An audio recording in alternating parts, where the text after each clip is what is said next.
Oke, langsung aja kita gaskan ke kasusnya. Kali ini ada sebuah peristiwa yang menimpa seorang model sukses belia asal Inggris dan kejadian ini pun melibatkan orang yang gak terduga sama sekali nih loh. Sebelum menuju kasusnya, kalian bisa dukung AA untuk like, comment, share, dan subscribe supaya kedepannya channel ini bisa lebih berkembang lagi. Dan jangan lupa nih, nyalain tombol lonceng notifikasi biar kalau ada video baru kalian gak akan ketinggalan.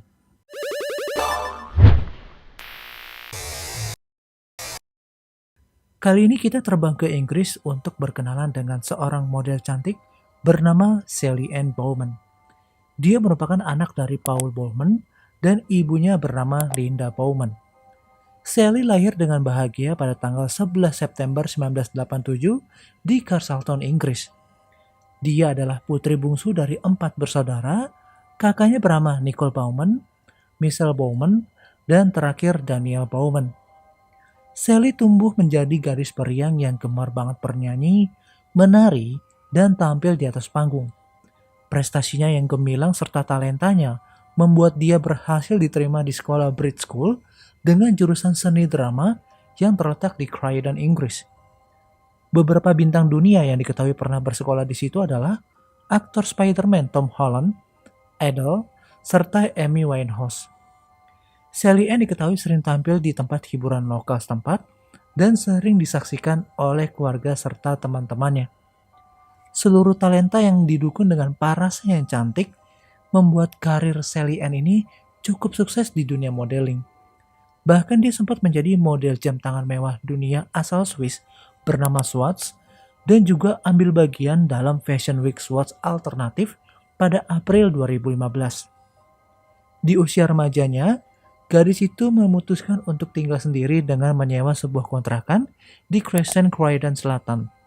Dan pokoknya dia ini masih pulang ke rumah untuk menjenguk orang tuanya serta sesekali menginap. Terkenal mandiri dan kerja keras, Sally Ann gak hanya seorang model aja nih lur. Namun dia juga bekerja paruh waktu sebagai penata rambut di salon setempat. Lalu pada tanggal 24 September 2005, sepulang bekerja dari salon, Sally Ann pulang ke rumah orang tuanya. Saat sedang santai di sofa rumah, dia mendapatkan pesan dari kakaknya yang mengajaknya pergi keluar untuk menikmati malam minggu bersama. Sally kemudian bersiap dan sekitar pukul 6 sore, kakaknya datang menjemput.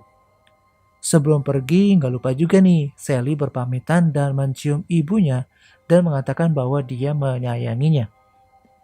Di lain tempat, Lewis Broadstone, sang kekasih, malam itu juga sedang pergi bersama teman-temannya. Dan seperti hubungan remaja lainnya nih lur, diketahui Lewis dan Sally ini sering putus nyambung. Teman Sally memberitahukan bahwa Lewis gak hanya pergi dengan teman laki-lakinya aja nih lur, namun juga ada teman perempuan lain yang membuat Sally marah dan cembokur. Malam itu mereka berdua sibuk bertukar pesan dan berselisih lewat ponsel. Kemudian pada pukul 10 malam, Sally bertemu dengan kakaknya Nicole di bar untuk berpesta hingga dini hari. Sekitar pukul 1 pagi, Sally pulang ke rumah temannya.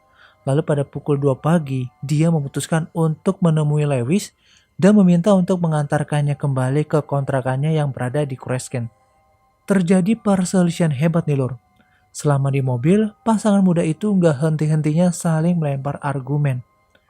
Kemudian pada pukul setengah 5 pagi, beberapa tetangga mendengar jeritan dari luar rumah mereka. Namun salah satu tetangga yang mendengar hal itu mengaku nih, ketika dia melihat ke arah luar jendela rumahnya, dia nggak melihat sesuatu yang aneh. Dan setelah mengamati lebih lama, jeritan tersebut udah nggak terdengar lagi. Sehingga ya pada akhirnya dia memutuskan untuk kembali melanjutkan tidurnya. Tetangga mengira kalau itu cuma perselisihan rumah tangga biasa aja. Keesokan harinya, masyarakat di Crescent mulai melakukan aktivitas seperti biasa dan sekitar pukul setengah 7 pagi, ada seorang tetangga yang pada beberapa jam sebelumnya mengaku mendengar sebuah jeritan, dia malah menemukan tubuh Sally udah gak bernyawa tepat di halaman kontrakan gadis tersebut. Dia kemudian menghubungi pihak berwajib dan gak lama setelah itu, tempat tersebut dipenuhi oleh kerumunan polisi serta tetangga sekitar. Pihak berwajib kemudian mendatangi kediaman ibunya Sally untuk memberitahukan kepada ibunya bahwa anaknya itu udah tiada. Setelah beberapa jam investigasi, keluarga Bowman diperbolehkan untuk melihat jenazah Sally.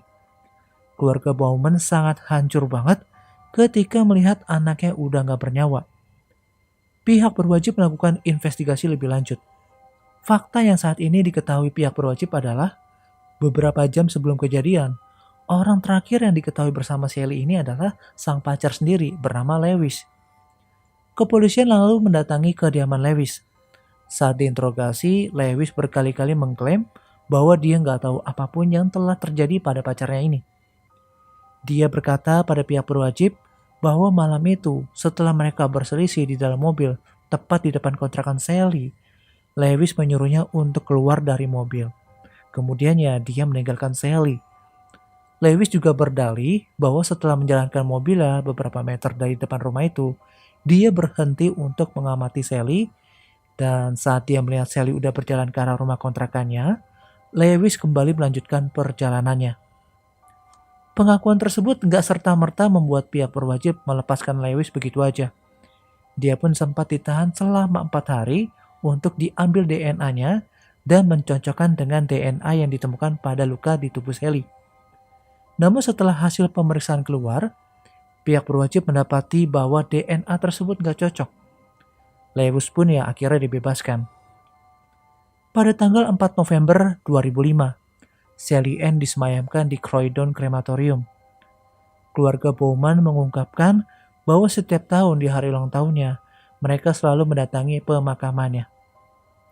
Di tanggal 27 Februari 2006, pemindaian DNA massal terhadap 771 orang yang tinggal di wilayah tersebut dilakukan.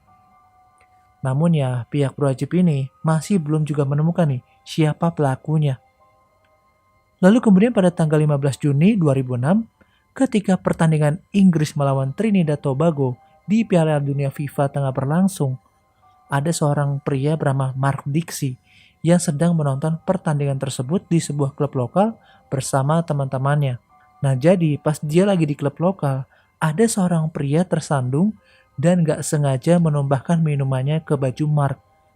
Dia pun sontak langsung marah dan menghajar pria itu, hingga ya terjadi perselisihan yang hebat. Peristiwa tersebut membuatnya ditangkap dan dibawa ke kantor kepolisian Crowley. Pihak berwajib juga mengambil sampel DNA untuk pemeriksaan lebih lanjut. Dan 2 minggu kemudian, hasil pemeriksaan DNA keluar. Laporan tersebut menyatakan bahwa DNA Mark Dixie cocok dengan DNA yang terdapat pada tubuh Sally, serta di beberapa tubuh korban kekerasan lain yang sebelumnya belum terkuak siapa pelakunya. Diketahui korban-korban tersebut seluruhnya adalah wanita dan juga terdapat motif penyerangan serupa dengan yang dialami oleh Sally. Beruntungnya, keseluruhan korban yang berjumlah 6 orang tersebut selamat, sehingga bisa memberikan keterangan tentang ciri-ciri sang penyerang dan juga kronologi penyerang yang mereka terima. Namun nyatanya semua itu nggak cukup untuk menguak siapa pelakunya pada waktu itu. Dan dengan penemuan DNA yang cocok ini, seluruh usaha investigasi pihak berwajib mulai menemui titik terang. Di tanggal 28 Juni 2006, penangkapan Mark Dixie berlangsung ketika dia sedang bekerja menjadi koki di salah satu restoran. Pihak berwajib mengungkapkan selama penangkapan dan interogasi berlangsung, Mark tampak terlihat dengan tenang dan menjawab banyak pertanyaan dengan gelengan kepala serta no komen aja nih lur. Hal tersebut membuat pihak berwajib geram sekaligus gemas. Nggak tinggal diam, pihak berwajib kemudian menyelidiki masa lalunya. Mark Dixie ini ternyata lahir pada tanggal 24 September 1970 di Streatham, London. Di usianya yang ke-18 bulan, orang tuanya berpisah, dan pada usia 8 tahun, ibunya menikah lagi. Dia pun juga mulai menggunakan obat-obatan terlarang semenjak usia 14 tahun. Lalu ketika berumur 16 tahun, tepat di tahun 1986, kejahatan pertama yang ia lakukan adalah merampas seorang wanita. Beruntungnya sang korban selamat dan melaporkan kejadian itu terhadap pihak berwajib. Mark Dixie lalu dijatuhi hukuman 6 minggu masa tahanan. Setelah bebas, dia malah berulah kembali dengan motif yang serupa. Selama awal tahun 90-an, Mark Dixie ini ternyata udah dilabeli oleh pihak berwajib sebagai salah satu orang yang sangat berbahaya. Namun ternyata, aksi gilanya nggak hanya terjadi di Inggris saja nih lor, akan tetapi juga terjadi di negara lain. Kemudian pada tahun 1993, Mark diketahui pindah ke Australia bersama kekasihnya. Selama berada di sana, Mark terlibat dengan beberapa kasus seperti perampasan harta wanita dan aksi pelecehan yang pada akhirnya membuat dia dideportasi kembali ke Inggris. Pada malam peristiwa yang menimpa Sally Ann ini, Mark sedang berpesta dengan teman-temannya di klub lokal setempat. Saat itu, hubungannya dengan kekasihnya itu sedang buruk. Dia kemudian menghubungi kekasihnya untuk mengajaknya bergabung dengannya dan berusaha membuat hubungan mereka membaik kembali. Namun ya, kekasihnya menolak dan membuat Mark sangat marah. Emosinya pun menjadi semakin gak terkendali dan berakhir dengan penyerangan serta penghilangan nyawa terhadap Sally Ann. Jadi ya si Mark ini benar-benar gila dan dia tuh nyari korbannya random aja nih lur. Penyerangan tersebut terjadi ketika Mark melewati depan rumah Sally sekitar pukul 4:15 dini hari. Dan pokoknya si Sally ini sedang berada di luar rumah sendirian. Tanpa ragu, Mark langsung membabi buta menghajarnya, melecehkannya, hingga berakhir dengan menghilangnya nyawa Sally. Sang pelaku kemudian diketahui kabur dengan membawa beberapa baju, tas, serta ponsel korban.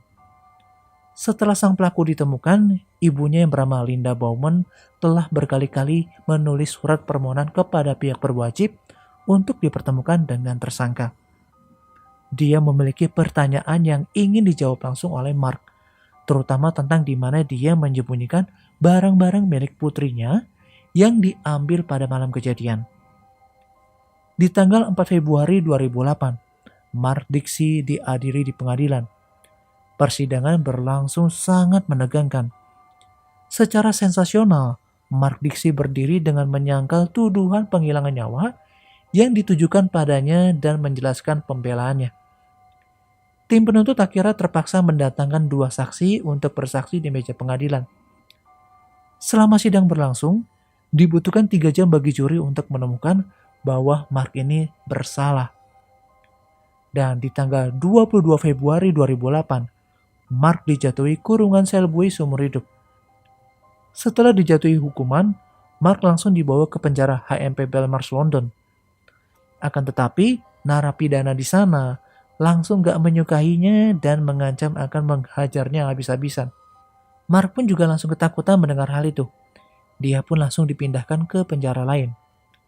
Ketakutannya masih terus berlanjut nih lor. Dimana pernah ada yang mau menghabisi Mark dengan bayaran 1 miliar rupiah jika berhasil menghabisinya. Tapi dimanapun letak sel tahanannya, biasanya kalau ada kejahatan pelecehan terhadap perempuan itu, ya malam-malamnya langsung dibully habis-habisan. Di Indonesia pun ya masih juga kayak gitu lur. Dan itu dia nih ya lur, akhir hidup dari si Mark Dixie yang berlaku gila dan random terhadap seluruh korbannya. Ya pokoknya dia bakal kena hukuman di penjara plus dibully habis-habisan seumur hidup lagi. Lagi-lagi AA mau mengingatkan buat kalian kaum perempuan untuk berhati-hati di jalan. Karena kalau lihat di berita ini AA suka miris aja ya. Masih ada yang berlaku nggak wajar terhadap perempuan. Padahal sekarang udah eranya emansipasi wanita ya. Dan kalau bisa sih kalian bawa alat kejut listrik aja buat jaga-jaga atau pukul burungnya aja. Kalau digituin ya ladies. Dan semoga dengan bahasan ini kalian bisa beristirahat santai setelah capek beraktivitas. I'm Jurnal AA, and still next time, stay safe ya lur.